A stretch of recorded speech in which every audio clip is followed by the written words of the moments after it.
The September figure is also higher than the $657 million surveyed in August and highest since May. In the first 9 months to 2020, the surplus stood at $6.88 billion, 24% higher than the $5.57 billion during the same period in 2019. The BSP says the surplus is also supported by higher net foreign borrowings by the government and lower merchandise trade deficit. The BOP summarizes the balance of the country's economic transactions with the rest of the world within a given period. RCBC Chief Economist Mike Ricafort says a wider surplus is likely in the last few months of 2020 over a seasonal increase in cash remittance from OFWs. Ricafort also says the surplus could be sustained amid continued narrower trade deficit recovery in imports and additional borrowings by the national government to finance pandemic response programs as well as infrastructure projects.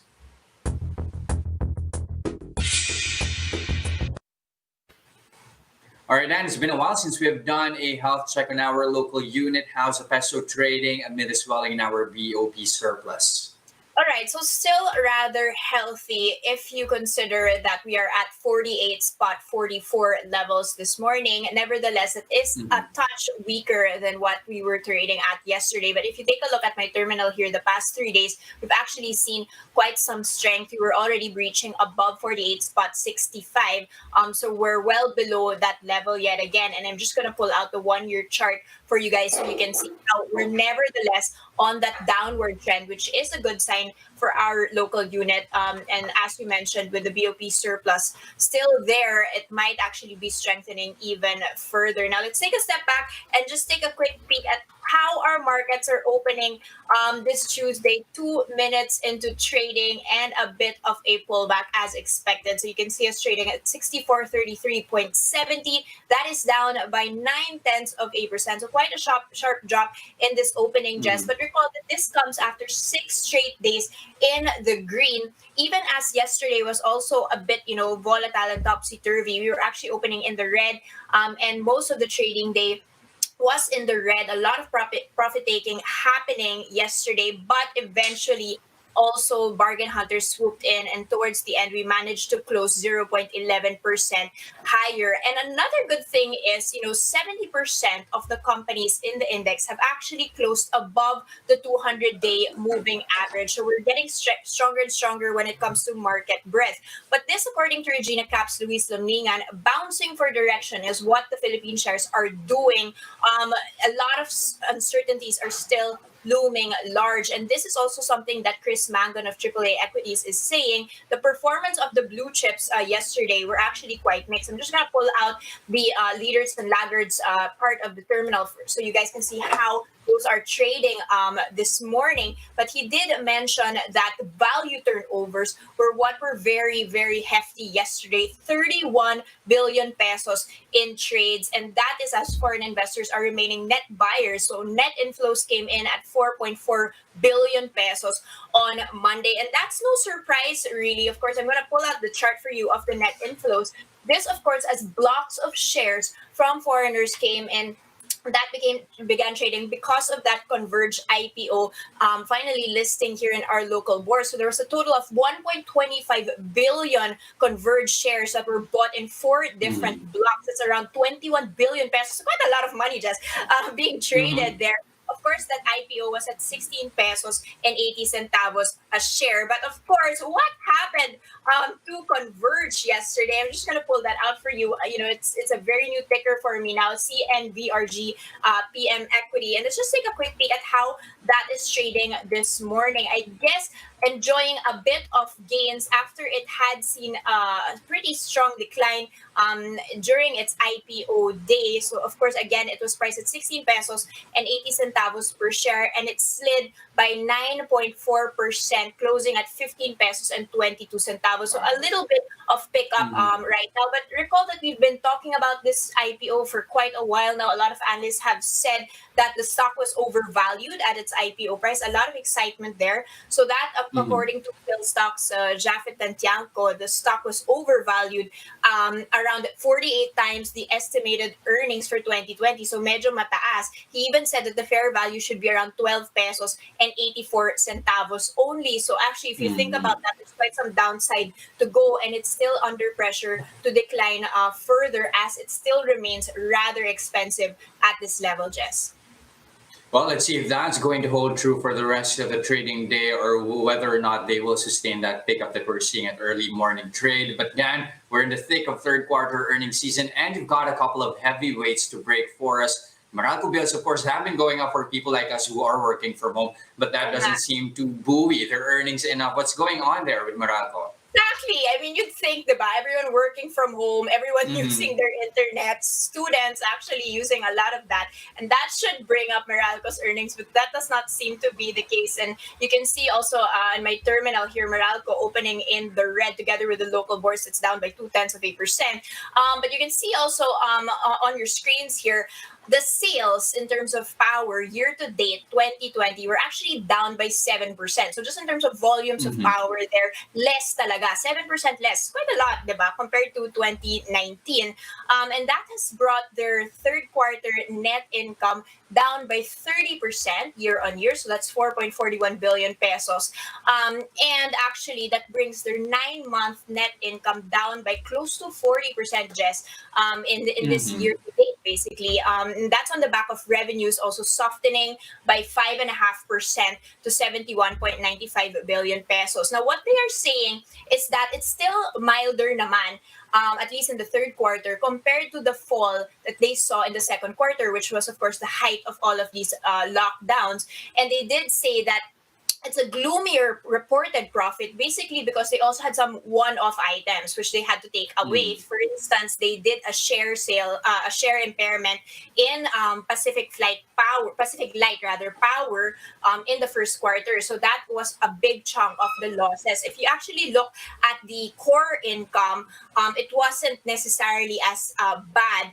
For instance, it went down in the third quarter by 16% compared to 30% if you take into account those impairment causes. But nevertheless, what is happening here, you can see on your pie chart on the screens here, the share of electricity sales. Now, the bulk of Meralco sales are going to residential, which is as expected, diba? So a Mm-hmm. lot of residential uses, that's close to 40% now of the chunk of their distribution, whereas commercial is now lower, that's 34%, and Mm-hmm. industrial 27%, as of course a lot of retail outlets are closed, a lot of offices have been shut down, and the company, however, is confident that they can exceed the 21 billion peso core profit target this year. That's according to MVP, who is, of course, their chairman. Now, speaking of Meralco and also, just the energy sector of this group, Pangilinan is actually saying they are looking at Shell stake in Malampaya, and this is something that has been churning in the rumor mill.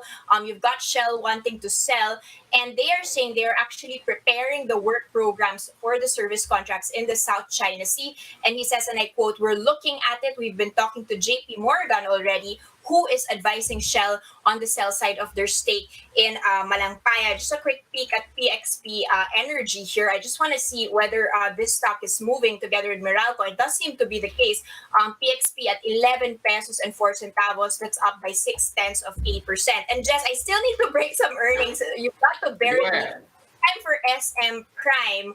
And another one that seems to have suffered, of course, massively during the lockdown with their 9-month net income down by 48%, okay, in the first 9 months of the year. That is at 14.4 billion pesos. Now, that's on the back of mall revenues in the first 9 months of the year, down 57%, medyo malaki, to 18.3 billion pesos. And, their total revenues down by close to 30% to 60.7 billion pesos.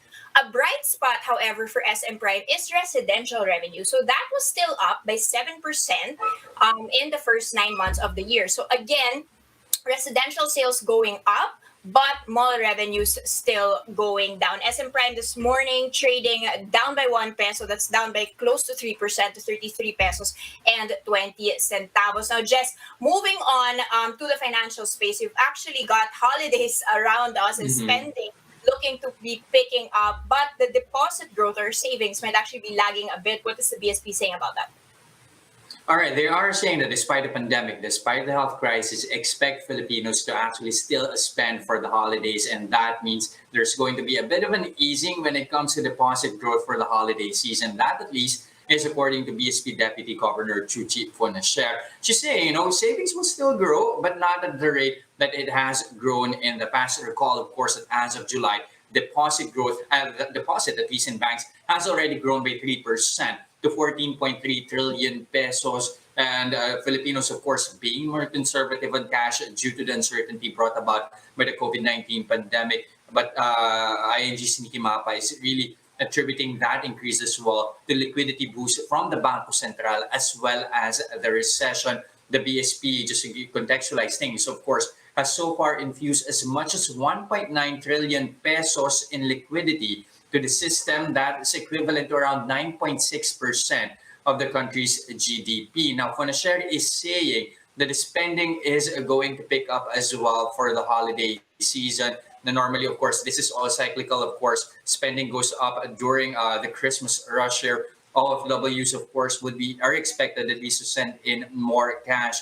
And employers, according to them, are still expected to actually still give something to their employees despite the difficulties that they are facing. But what about those who actually lost their jobs already? Well, just to give you, again, just contextualize things here. Unemployment has already reached 10% as of July, and that's equivalent to around 4.6 million Filipinos. And I know there's fear that many consumers might actually hold off on holiday spending due to that. Nikki Mapa is saying that, that would translate to lower likelihood of a quick recovery as consumer and business confidence actually suffer. Again, GDP is expected to shrink 4.5 to 6.6% this year. Speaking of which, we are expecting those figures sometime in November. We're just days away from that, Dan.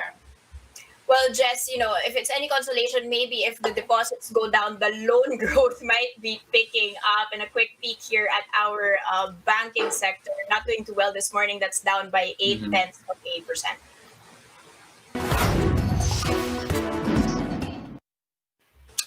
Okay, let's check in on the biggest headlines we are watching this Tuesday morning. Another measure that would extend the effectivity of the Bayanihan 2 may be needed. This is according to the House Stimulus Panel Chairperson Representative Stella Kimbo. Kimbo said funding authorization for programs under Bayanihan 2 will expire by December of this year, but so far only around 4.4 billion pesos has been released by the Budget Department. Bayanihan 2 authorizes spending of 140 billion pesos on economic recovery measures, as well as 25 billion pesos on standby. Kimbo said there is a need for a Bayanihan 3 to identify new economic interventions. She added that savings from this year's budget should also be mobilized. Kimbo noted that net change in cash amounts to a little over 1 trillion pesos as of the end of August, suggesting that the country has ample resources for a prolonged pandemic. But the idea, she said, is to spend quickly, considering the stimulus needed by the country that is badly hit by this pandemic. President Duterte announced a while ago that general community quarantine will be retained in Metro Manila for the whole month of November. 6 other cities and provinces are also under GCQ. Now, remittances are expected to drop 9.7% year on year in the second half of 2020. That's according to ANZ research. This is on the back of weaker than usual December inflows. Now, as of the end of August, money sent home by OFWs declined 2.6% year on year to $19 billion. That's according to the central bank. This year, cash remittances are expected to decline 2% before rising 4% in 2021. Some good news, meanwhile, awaits the local currency. ANZ research says an ongoing sharp contraction in imports is seen to keep the country's trade deficit in check. And while remittances are expected to decline over the coming months, the research firm said improving trade balance could be enough to push the peso strength by Christmas of this year. The Trade Department relaxed its requirements for registering consumer organizations which are established to promote the welfare and protect the rights of consumers. Under a department administrative order signed earlier this month, a local consumer organization no longer needs a certificate from the SEC or the Cooperative Development Authority to be officially recognized. Organizations can qualify for registration as local organization if they have at least 5 members, and a national organization if they have more than 30 members. Consumer organization will only need to enlist in the department's database after filling out a form and paying a fee. A certificate of recognition is valid for 3 years unless canceled or suspended. The DTI said they revisited the guidelines for registration of consumer organizations to encourage more of them to get enlisted and be involved in the development of programs and policies. So far, the country has 10 recognized consumer organizations.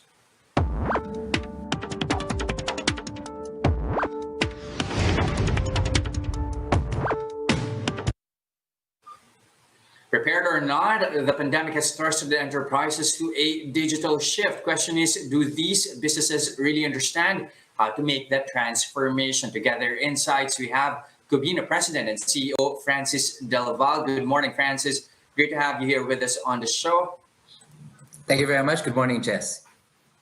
All right, so first off, give us an idea. What exactly is Cobena? We do know that you are in the business of analytics, but how is that translating in this pandemic? What are you doing exactly?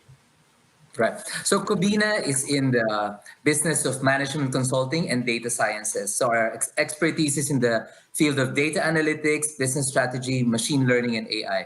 So during this pandemic, we've been working with various organizations. We've worked, for instance, with the Ingat Angat campaign, which is an interagency campaign composed of various government sectors as well as private, being led by the private sector. And we're monitoring consumer sentiment and how this consumer sentiment is, in fact, responsible for people to now start going out and spending to be able to help prop up the economy. So that's one of the things that we're doing at the time of the pandemic.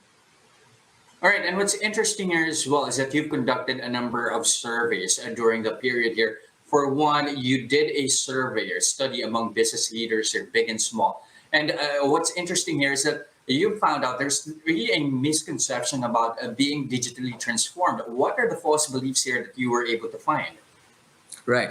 So what typically happens is that organizations think that if they're into e-commerce, if they're already into a platform, if they've set up a website, that's already digital transformation. In reality, digital transformation is really thinking about things that are about your customer, your consumer. It's being about very focused on the insights, the transactions that they have with you, and using that as the core of your business strategy. It goes beyond just technology. It's making sure that from the time that you're collecting data to the time that you're processing it, everything is now flowing digitally. And then in the end, you can understand the insights that come from data to be able to be more customer-centric.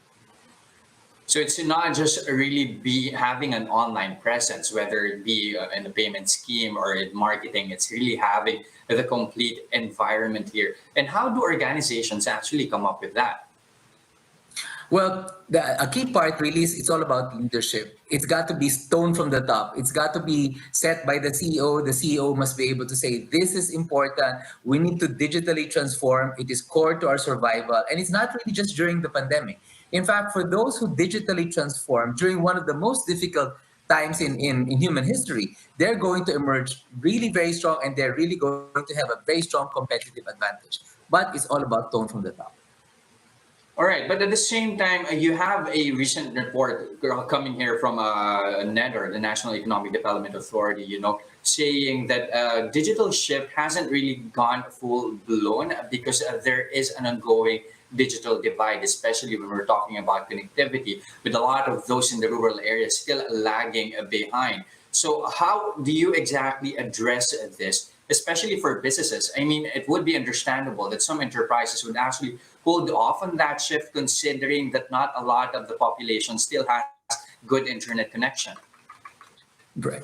Rather than be discouraged about the digital divide is real. We conducted a consumer survey just in June and July of this year. We found out that those who are on the right side of the digital divide, those who are really more affluent, they can work from home. They can send their children to school from their rooms. They know what's happening to the pandemic. They know what's happening to the vaccine, and therefore they're more hopeful about the future. If you're caught on the left side of the digital divide, you don't have access. You can't work from home. You can't send your kids to school, and that creates a lot of problems. So rather than take a look at these challenges, we in the private sector must be encouraged and must say, we have to do our part. We need to be able to bridge the gap. We need to improve connectivity. We need to make sure that data is more broadly available, because without access, how can consumers uplift themselves? But you actually see that happening, at least in the near future, considering, of course, that the pandemic is really forcing a lot of enterprises to make the digital transformation. So do you see them at least making the move in the near future? Well, we work with telecommunications companies. We work with a lot of banks, and we're seeing that there's really a shift. Everyone is looking to build in places where previously there was no access to connectivity. They're looking to bring ATMs at the very least. They're looking to bring mobile banking to the masses. So there are really very encouraging moves, because this is not a fad. It's a trend, and we really need to be able to make sure that we get as many of our countrymen into digital. And speaking of banks, one major concern here, where some consumers, in fact, are actually afraid to go into digital payment schemes here, or fears of cybersecurity here. Especially, we're expecting a rise in security threats given the transformation that's happening. How much of a priority should be data management and analytics here? So cybersecurity is a very real threat, and that's what we found out from our survey. Large corporations, multinationals are treating it to be among the top priorities. On the other hand, smaller organizations are not putting as much of a priority in it. And remember, nowadays we are more exposed because we are into e-commerce. We are working from home, and therefore our internet may not necessarily be protected. So we need to be able to be more conscious about the risk of cybersecurity, and it's got to be front and center for all of us who are in organizations to be able to do something about it. But there is a common idea, or at least a concept, that when you're talking about providing data security, it comes with a hefty cost. Is that true up to now? Right.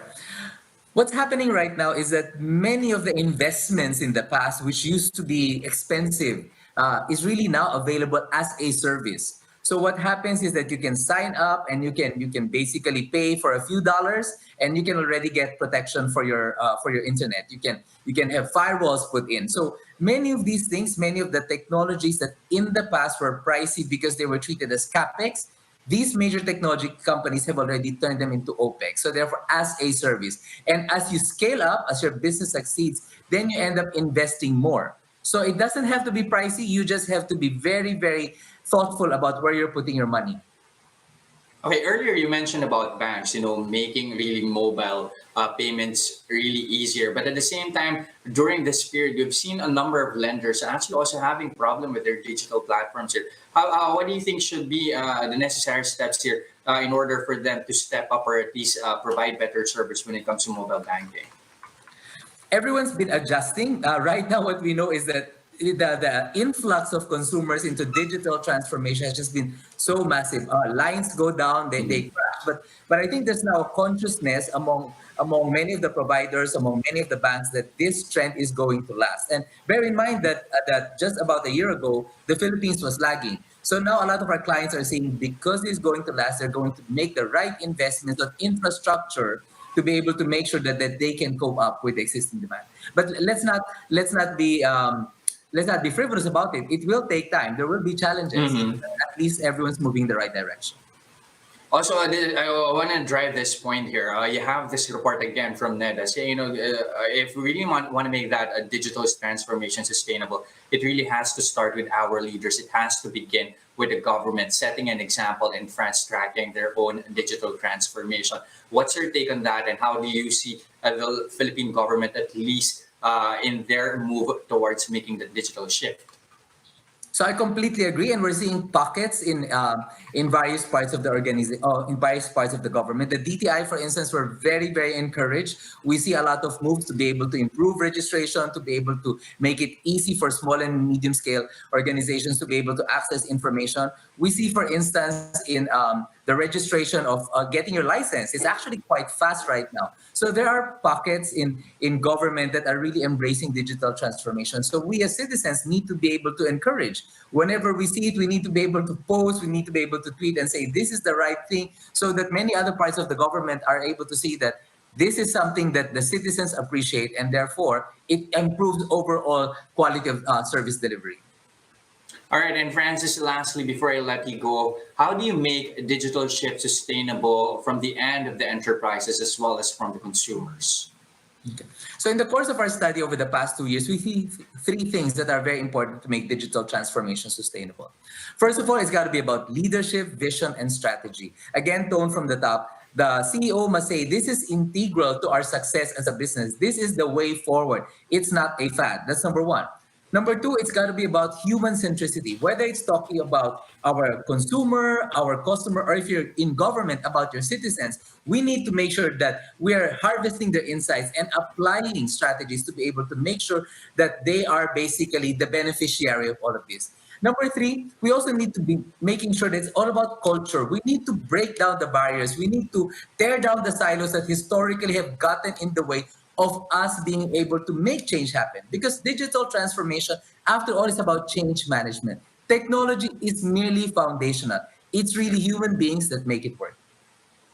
All right, thank you very much, Francis Del Val, Cobena President and CEO, for your insights. Again, there is a necessary shift to make that digital transformation. It's all about providing a complete environment. Thank you, sir.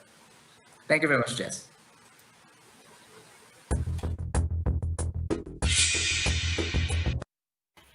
Hi guys, okay, I'm not done with the third quarter earnings. Take a quick peek at my terminal here with Emperador trading at 10 pesos. That's down by 0.2%. That's on the back of them having reported their earnings yesterday already for the third quarter. That is, get this, $2.5 billion pesos, up 26% year on year. That brings their 9-month year-to-date net income to 5.9 billion pesos, up 11%.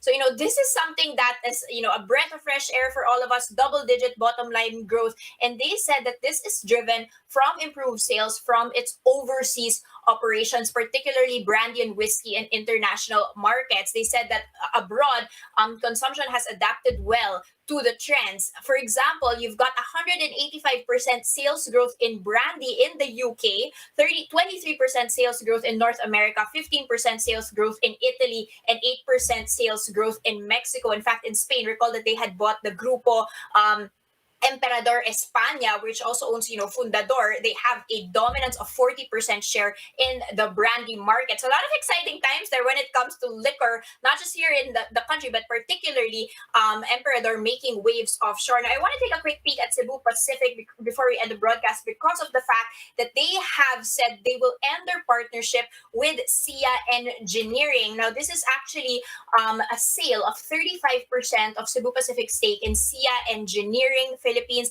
That is worth $7.74 million.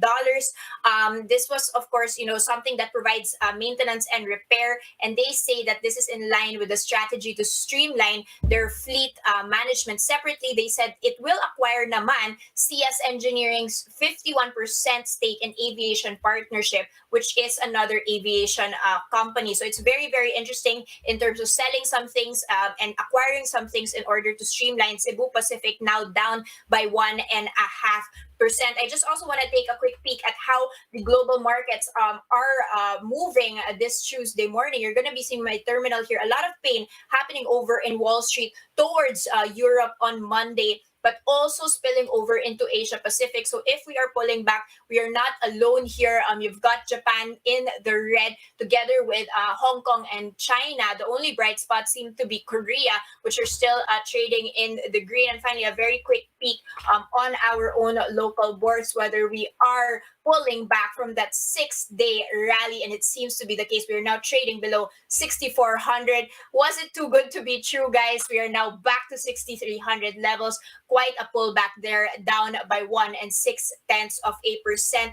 Let's just take a quick peek at which ones are dragging down the bourse this morning. SM Prime Holdings, that is one of our biggest heavyweights in the index, down by 3.7%, with just a few bright spots here being led by RRHI and Globe Telecom.